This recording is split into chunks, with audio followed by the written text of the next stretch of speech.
Ghana is a beautiful coastal country in West Africa. It has everything from beaches to city life, wild jungles, unspoiled, breathtaking nature, and it is rich in history and culture. It also has the best nightlife, most delicious food, and friendly, vibrant people. It is one of the most peaceful and politically stable countries in Africa. In this video, I'm going to share with you my top 7 things to do in Ghana with a bonus at the end. This is part 1 because I've been to Ghana so many times, and this is just the things I did on my most recent visit. I went to Cape Coast, Accra and Kwahu. Let's start with Cape Coast, which is in the central region of Ghana. My first top thing to do in Ghana is to visit Kaseem National Park in Cape Coast. This is a rainforest reserve with a canopy walkway above the rainforest. It's actually home to many endangered animal species, such as some types of elephants and monkeys, but we didn't actually get to see any while we were there because they're all down below in the vast rainforest, beneath the canopy walkway. Make sure you keep hold of all your items because it's so high up. The canopy walkway is really safe, but it can be a challenge if you're a little bit scared of heights. There are a number of different walkways to go down for you to explore the rainforest from above, and it's so beautiful to see all the lush greenery and vast forest. As a Ghanaian myself, I can definitely say this is one of the best things to do in Ghana. You can also get some fresh coconuts to refresh yourself after your canopy walk, and also try some cocoa beans, which is what is used to make chocolate. I really love the taste of them, but my husband doesn't. This might be your only chance to try them, so you may as well. Number 2 on this list is to visit Hans Cottage Crocodile Pond. You can stop here for lunch, which is exactly what we did, and enjoy some local Ghanaian dishes. The food here is really delicious. On the grounds of the restaurant is a crocodile pond, and you can see just below you, standing on the bridge, some crocodiles. The crocodiles are not shy at all, and you're very likely to see them while you're there. The grounds at Hans Cottage are so beautiful, filled with lush greenery and gorgeous nature. It is actually a hotel, but I've not stayed there, so I can't speak on what it's like to stay there. But the grounds are definitely peaceful and serene, and the food is delicious. A hotel in Cape Coast that I can recommend for you is where we stayed, and the name of this hotel is Elmina Beach Resort. This is the gorgeous sea view you get from the restaurant, and we loved this hotel. It was perfect, beautiful sea views, and the restaurant has a delicious, authentic Ghanaian food.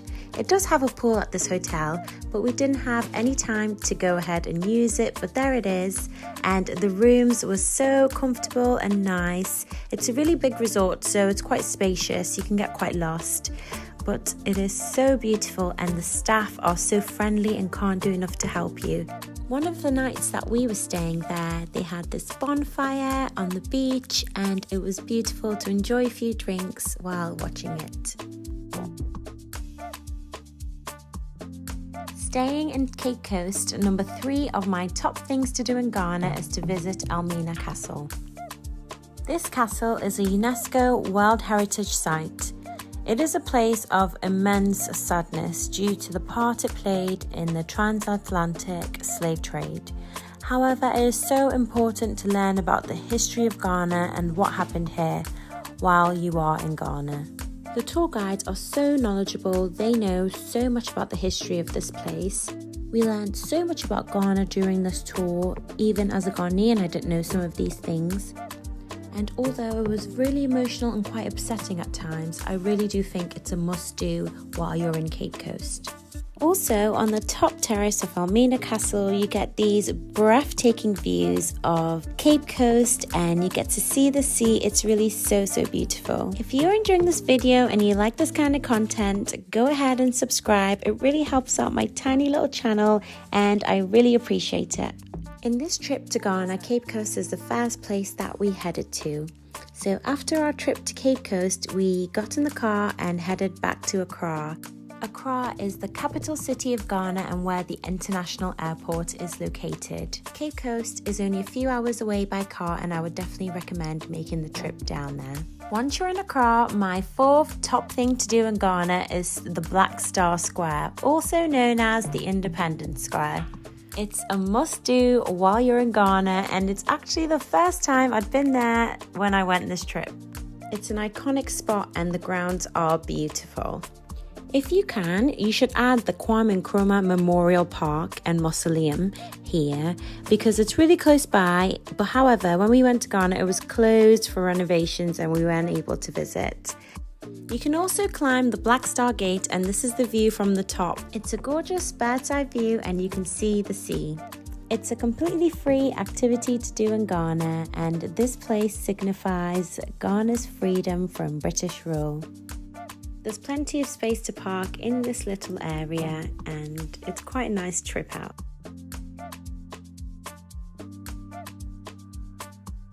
Number 5 in the top things to do in Ghana is to visit Labadi Beach, and the best way to do it is through Labadi Beach Hotel.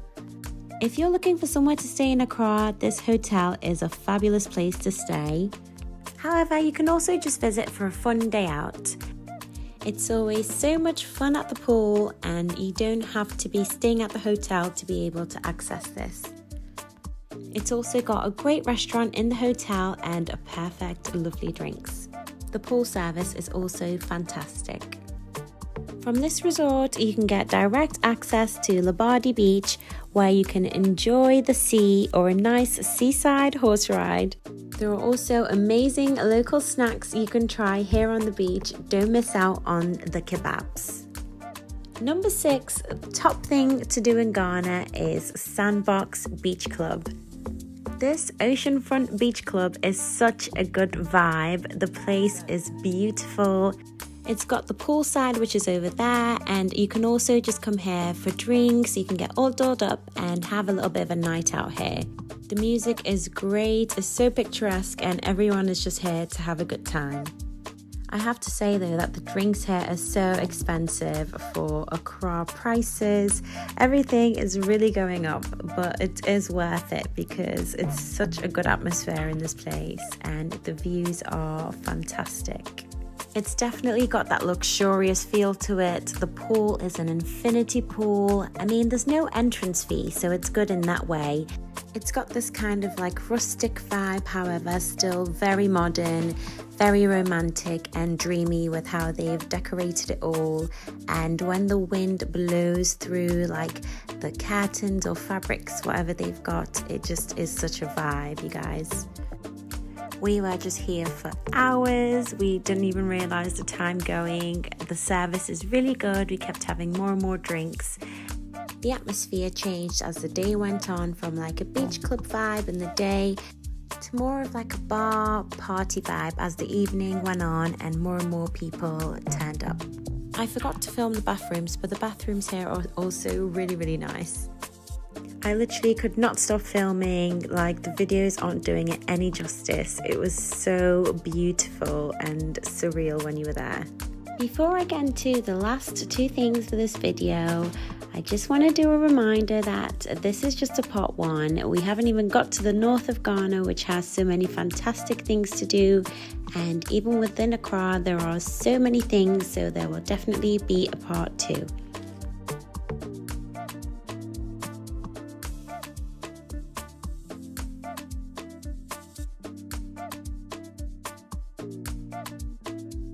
Top thing to do in Ghana, number 7, is to go to Osu Oxford Street, which is the most popular street in Accra for tourists.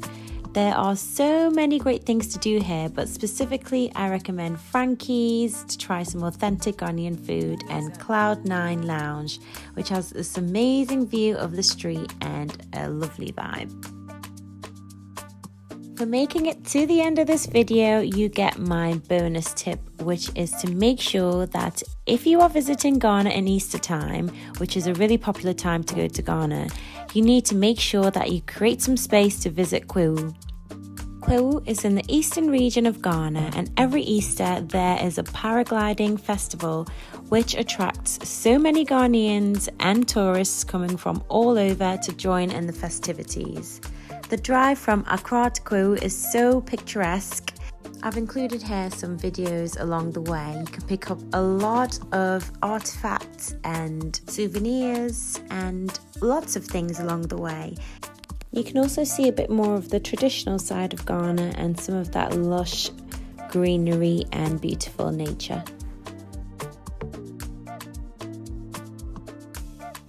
While we were in Kwahu, we stayed at Rock City Hotel, which is the largest luxury hotel in Africa. It is a seriously huge hotel, and while we were there, they were actually doing some building works to expand it even further. It is a truly luxurious hotel, and whilst we were staying there, they actually had some Ghanaian celebrities perform for their Easter celebrations, which was really exciting. I'll definitely recommend staying here if you can while you're in Kwahu, and I'll just go through a tour of the hotel room with you now. So this is the room that we had. It was really spacious. We actually had a bottle of wine there for us to use in the room, and it had a nice spacious double bed, television, air conditioning, which was very much needed in the Ghanaian heat. There was a fridge and tea and coffee making facilities, and this was the bathroom. It had all the amenities you would expect in a luxury hotel. It also had a bath and a separate shower, which we really liked. The rest of the hotel had everything you would expect, from a bar to gorgeous restaurants. There were several restaurants and several bars actually, and it had a lovely poolside, and they gave you access to towels and all that kind of thing. The atmosphere was amazing over Easter, and the paragliding festival is one not to be missed if you're in Ghana over Easter time. And that's it. I hope you really enjoyed this video, and I hope it helped you plan your trip to Ghana. If you have any questions, as always, put them in the comments and I'd be happy to help. Thanks for watching, and see you in the next one.